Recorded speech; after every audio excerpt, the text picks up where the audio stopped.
Roles of government, communities, parents, and students in environmental waste management. My name is Ian, I'm the moderator, but there are professionals with me that will give us more insights on this topic. And to my right, we have Dr. Anyepi Esin, teacher and immediate apparatus. Please celebrate them.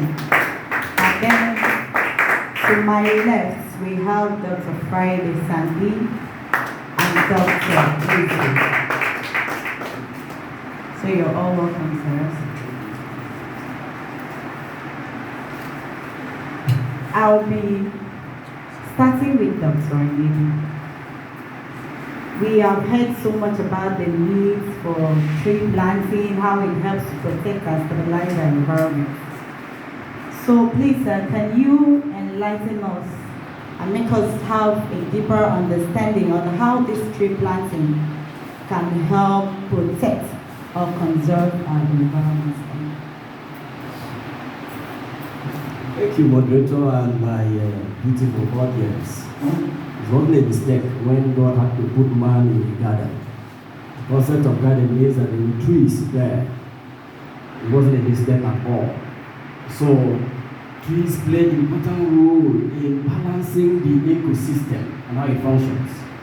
I'm very excited when Mr. Domo asked the question. He said that there are trees everywhere, and you guys are saying trees are supposed to absorb CO2. And then you are telling us that CO2 is disturbing. Where are they coming from? So, trees plays two major roles in balancing the ecosystem for us. One, release oxygen and take CO2. We need oxygen to breathe. So they send out oxygen and then they take CO2 that is detrimental to the atmosphere. Trees balance the landscape. Remove the trees and see what happens. You have significant flooding, you have significant erosion, and you have soil loss. So trees are planted so as to stabilize the soil against erosion, stabilize the soil against soil loss, and also balance the carbon cycle in the ecosystem. Let me pause there for now. Thank you so much, sir. And I will just briefly add, it's not just about trees alone. Even the grasses around you, the ornamental plants, they help to play a great role in balancing your immediate environment before we can talk about the outside environment. Okay, I'll move on to Teacher Anyepi.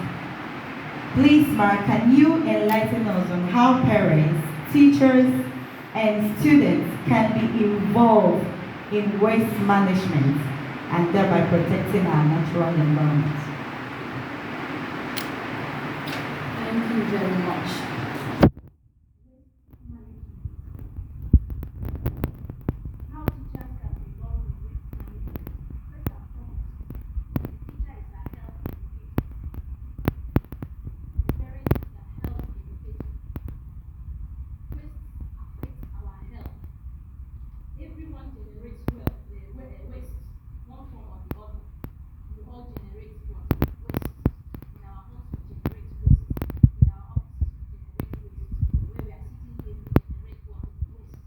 First and foremost, one must be educated on what waste is. We need to understand what waste is. And the school, the homes play vital role in educating the child on what waste is. From the word waste, unwanted, something that is unwanted, which can be harmful, detrimental to health. So from there, we enlighten the children. And we have health education. When we were in primary schools, they taught us health education, physical education. Early in the morning, you are out there and all those things. So we have to enforce it in the schools. We talk about the review of curriculum for health education. I put my signature there. We need to reintroduce health education to the primary and the secondary levels.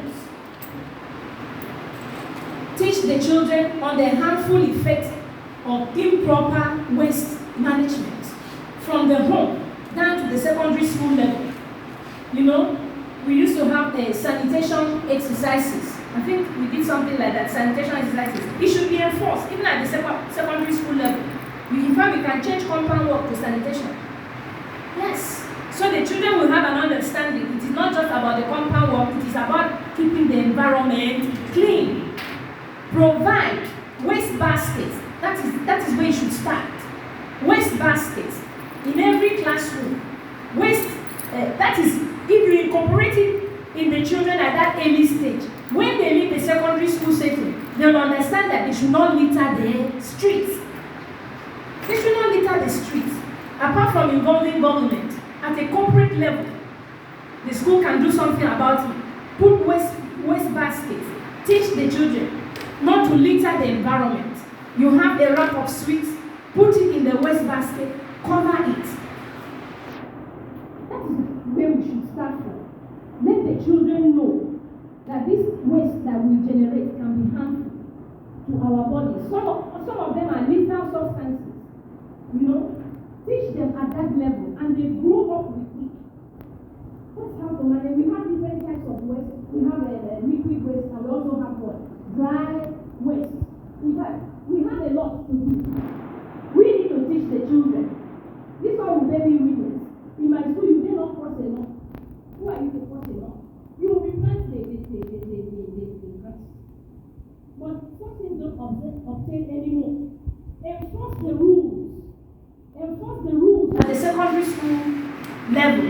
Enforce the rules. If you cross a lawn in my school, my principal asks, "Oh, Mama, you don't have a lawn in your village. You don't pick a flower.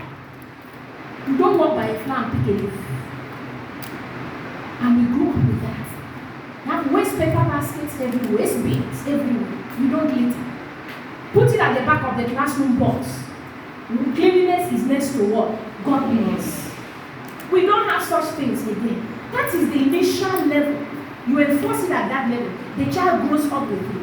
When he becomes comes into the society, he grows up with that.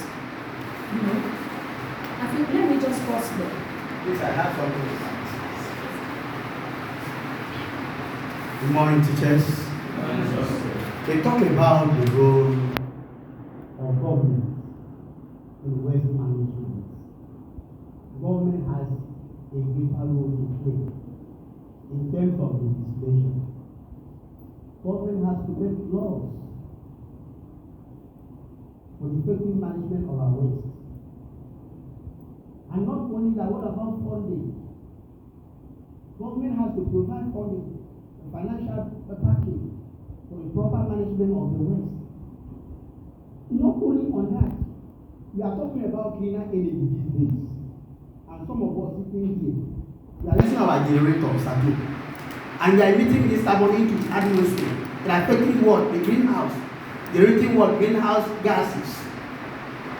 So, if government will provide us with cleaner energy, like hydroelectric power, whereby we don't use generators again, this will be reduced. Take for instance this year, in the just concluded African Cup of Nations, when Nigeria was playing South Africa, and Nigeria defeated South Africa. Look at how we were labeled, and it's an embarrassment to Nigeria. What did they call us? Can you remember? Generator what? Republic. Is that not a mess to the system? Because the government should have done this. Then, in terms of parents, we parents, we have to teach our children how to reuse what we have produced. Reuse in the sense that, like yesterday, I think we drank water. The bottle that we have there, we can reuse it. You buy groundnuts, don't go and burn it because you generate the kind of into the atmosphere. You can use that bottle and store groundnuts. You can use those empties to store what? Biscuits. In that way, you will not harm the environment. We can go paperless. It's very, very unfortunate in Nigerian university institutions. we are not going paperless. When you don't make use of paper again, you go electronically using the current technology. A big thank you to what WAEC, because I learned that from next year, WAEC will be using what CBT. And the NECO started. You don't have papers again. What are they doing? They are using CBT to reduce what? Paper, because the paper comes from where? From the tree. They are talking about deforestation. Deforestation produces what? This paper we are using. So we are going using the technology. This will be drastically what? Reduced. What about, I think my friend presented a paper yesterday and was presented today concerning reuse, reduced, and what? Recycle. We can recycle too. Recycling is a problem. I think when he presented, the lead presenter, Mr. Ephraim Jacob yesterday presented and told us something about what waste. So many things like even what we call diapers. In fact, the diapers might be the use. I think that time we were not using diapers. You open your child, he will die and the diaper will still remain. From the technology that yesterday we had, how many years for it to get decomposed? So, some of these ways we are having, we should do what? Recycling. What is recycling? Is what? Is the process. Process of what? Converting wasteful material we are talking about into what? Use or new products. So if we can do this, recycle all these things, I don't have time because of that. I would have said so many things concerning it. Because that is where we are having problems. What about the homes refuse that you have? Can't you turn that into fertilizer and use it in your garden? Some will be burning. And it's not useful to the environment. We can use all these things and do it. You see, university is a problem. Let me tell you, I want to shock you. When I say go paperless, in higher institution, a person that presented a paper yesterday said he was surprised to see what our higher institution in this day burning what papers. Why? Or burning refuse. Papers these days can be kept for recycling. The tissue paper that we use is from what? Those papers. The scavengers will go to different universities, look for papers, and they will sell it to them. They will go and do what? Do recycling to produce what? Papers that we use as tissues. We parents, we encourage our children, if you don't use material again, for example, like clothes, I don't use clothes again. What I'm going to do is to dispose of, I go and burn it. That is wrong. Can't you give it to another person to use? Donate it outside. By so doing, we are reducing what the waste. And look at why people that are very, very intelligent. We are buying cucumbers. We are buying Eureka. They are finding a way to make their environment clean, and they send it to here, Nigeria. I have so many things to say, but thank you very much. Thank you so much, sir. But there's one thing I wanted to add there, because like the analysis was done yesterday, how to get some things recycled might be very difficult for communities. How then do we move these things, especially the plastics and some other things, to where they can be recycled? A friend of mine yesterday presented a paper, like the plastic. We can do a line of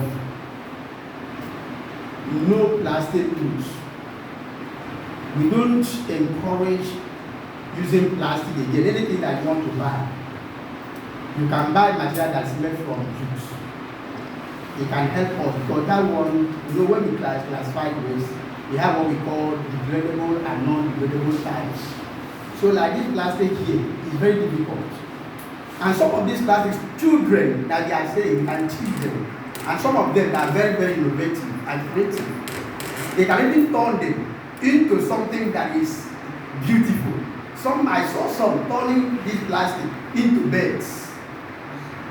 Some turning it into modules that they can use, that it will be very funny. Like a friend of mine presented yesterday. Some turn it into what? Waste bin. So in that way, you will be able to reduce the use of these plastics. And even some of them, you can even use, just like what I have said, to store something at homes. In fact, I saw something in agriculture. Some people use plastic for irrigation. They use pipe and pipe it through and make some holes. So when they pump water using pressure, they will sprinkle crops with this water. In that way, we reduce the use of plastic. Thank you. Thank you so much, sir. Okay, over to Dr. Eze.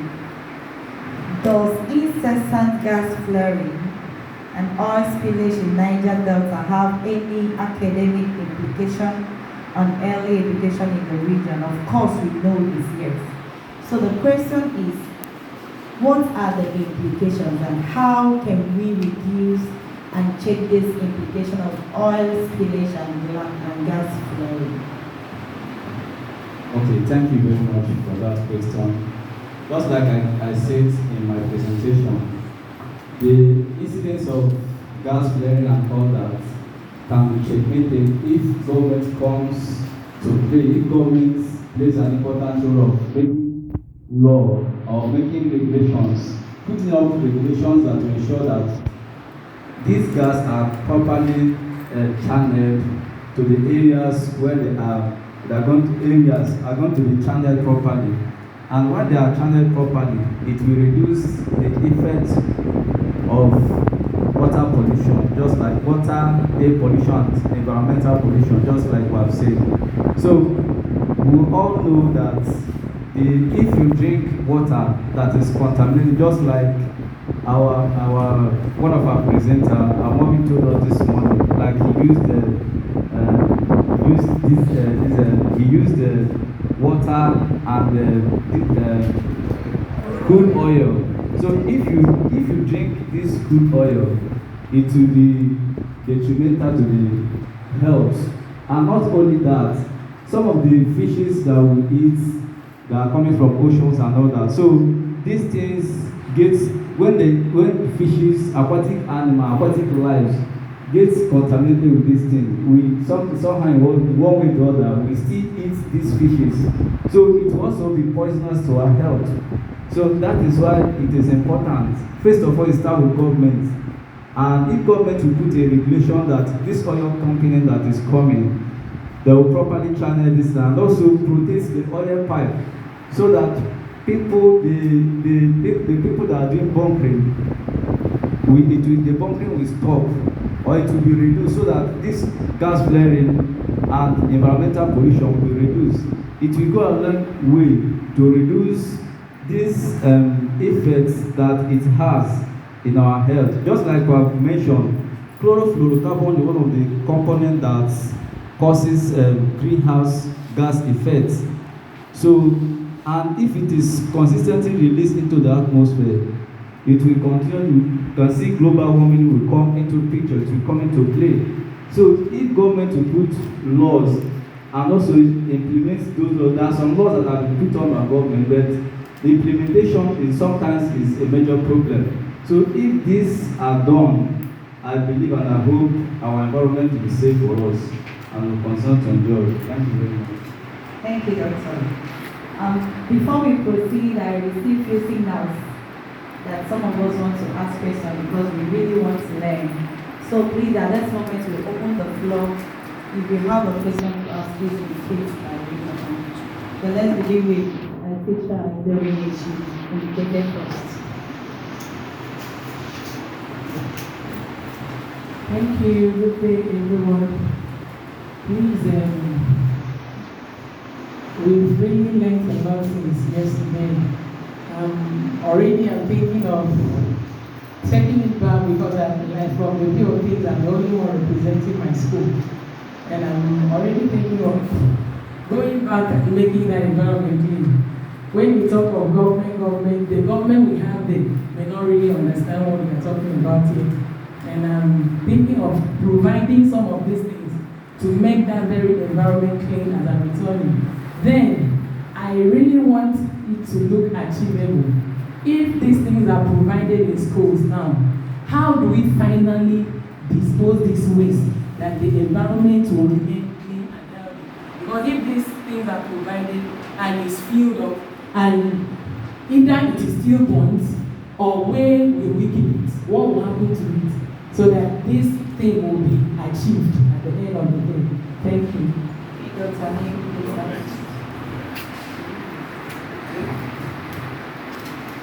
I strongly believe in the first R when we talk about strategies for managing waste. 3R: reduce, reuse, and recycle. That first R is what I believe is the most powerful strategy, because your question is very important. Provide waste bin, provide this one, provide that one, we still generate so much. At the end, what do we do with it? We burn it, pollute the air, we dispose it to places we shouldn't dispose and pollute the land. What do we really do? So first R, which is reduce. My children, when you wake them up, wash plates, they cry. And I say, look, if you know you will not wash plates, don't mess the plates up. Clean the parlor, they will cry. I said, if you know you will not clean the parlor and your room, don't tear papers. I brought out my cane, and then I discovered that pollution has ended in the home. The student, the doctor talk about going against paperless. Our schools, where do we generate the waste from? Mostly paper. Open defecation, chewing of things and throwing them. So we can advocate in the schools that we must reduce. We must reduce. Don't generate this waste randomly like that. Tearing paper everywhere in the classroom. Sometimes notebooks and textbooks that belong to students, you see them litter everywhere. And then the canteen people who sell, and then the students eat the thing and throw them everywhere. So I think we should apply the first R. However, madam, even when we generate them, let's take them to landfills, sort them out, which is the most difficult thing. Sort them out. Those that are biodegradable, take them to composting. That is, turn them to compost manure. Right there in the school. We don't have it again. We used to have it in the primary school. It's no more available compost manure. So the ones that are not biodegradable, sort them out, take them to landfills. We have so many ravines, so many places that need to be filled. They dump it there. So it still boils down to policies. Who are the waste collectors? Who are the waste collectors? Waste collectors must be there to come to schools and collect them. They are not there. In the streets, they are not there. And so Nigerians will just do self-help. Rain is falling, pack them, throw them inside the gutter. Yes. And flooding will come and take our homes. Let me stop there. Thank you. Let it shine.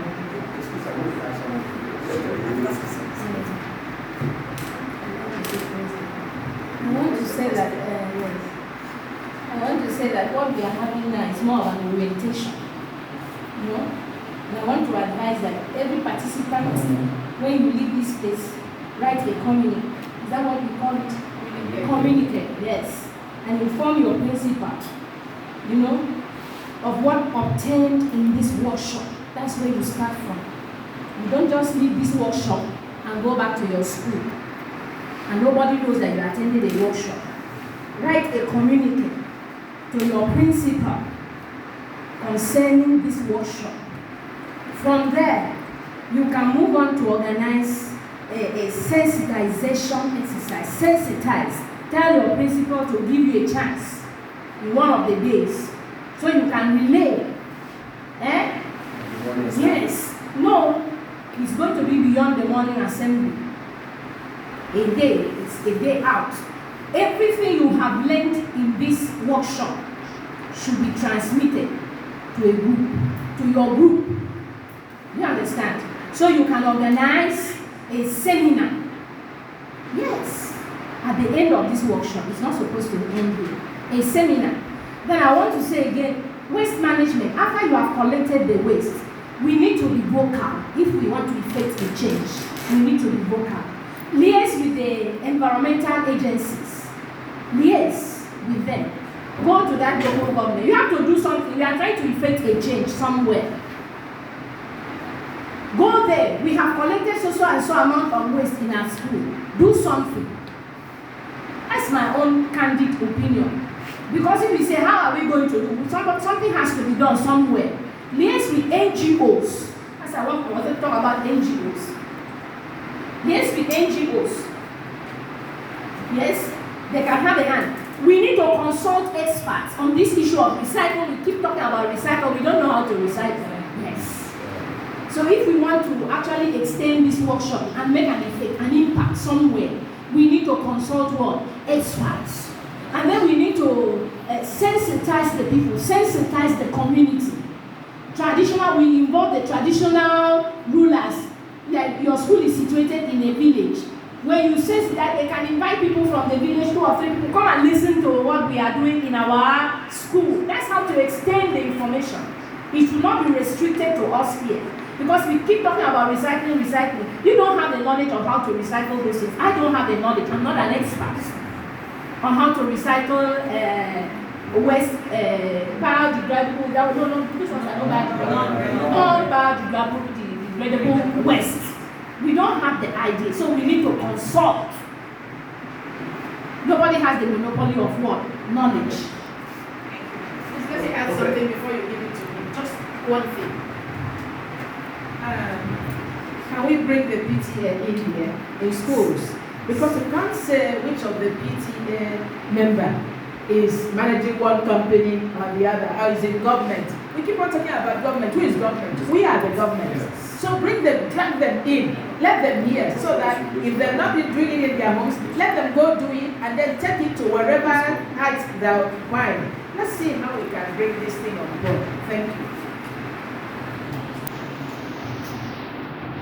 Concerning that very question that you asked, I want to ask, but it might not be different from what others have said, but it will be a little departure.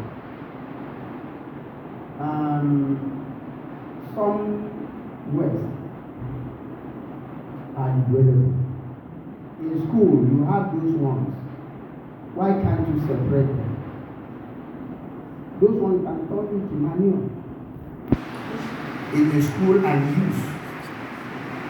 Not degradable types like metals. You have seen scavengers all around. They are moving from one home to another.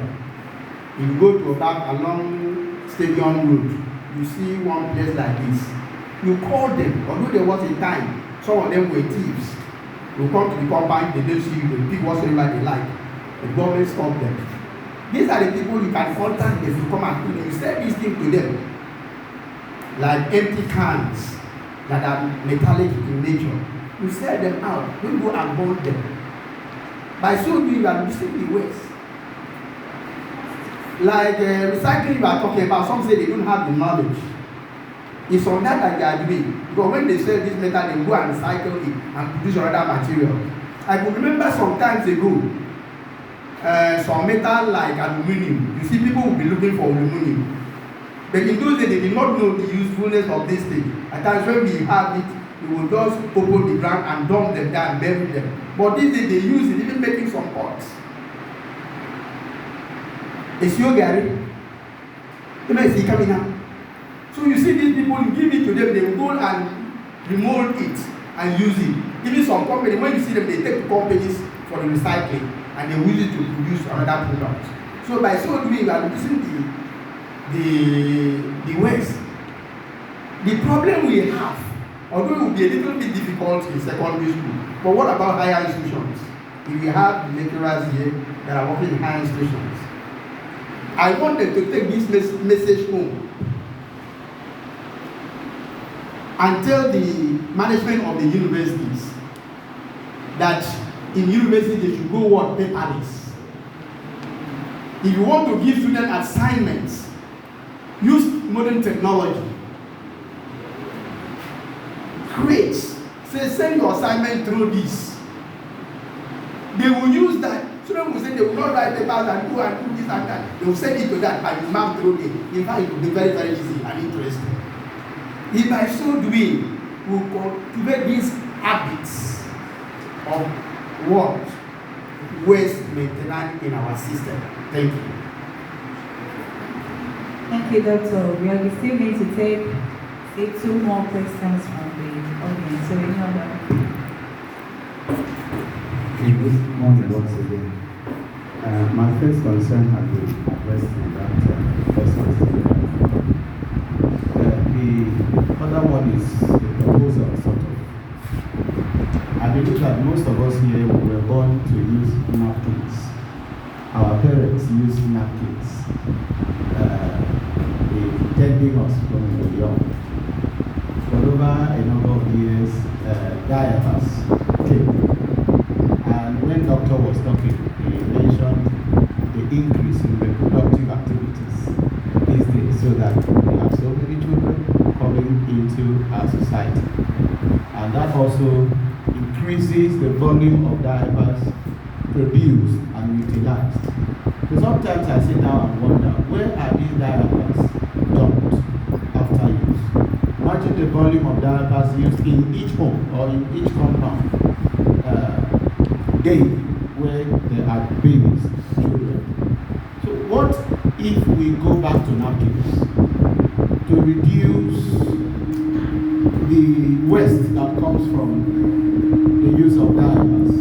It's a proposal and it can become an advocacy if it is adopted.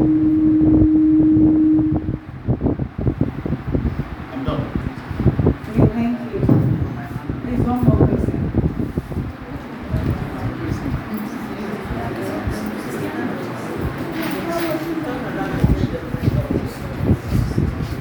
Okay, good morning. Good morning, everybody. First, I want to appreciate the Global Teacher for giving us this opportunity to always gather together to make good use of our heads and what we have. First, we've discussed more on recycling, reusing our waste, and I want to ask a question. How many of us here drink soap from those women that gets used bottles to prepare the soap? How many? We are the cause of our problems. A teacher, a fellow teacher, prepared zobo, then got those disposable bottles. Other teachers say they can't drink from it. They can't drink from it. Why it's discouraging me? Then I also want to say, how many of us here would tell your wife to be using napkin? It's the same problem. Now, and I want to say, let me get back to recycling and making waste a wealth. I carried out a research in University of Calabar some years ago with my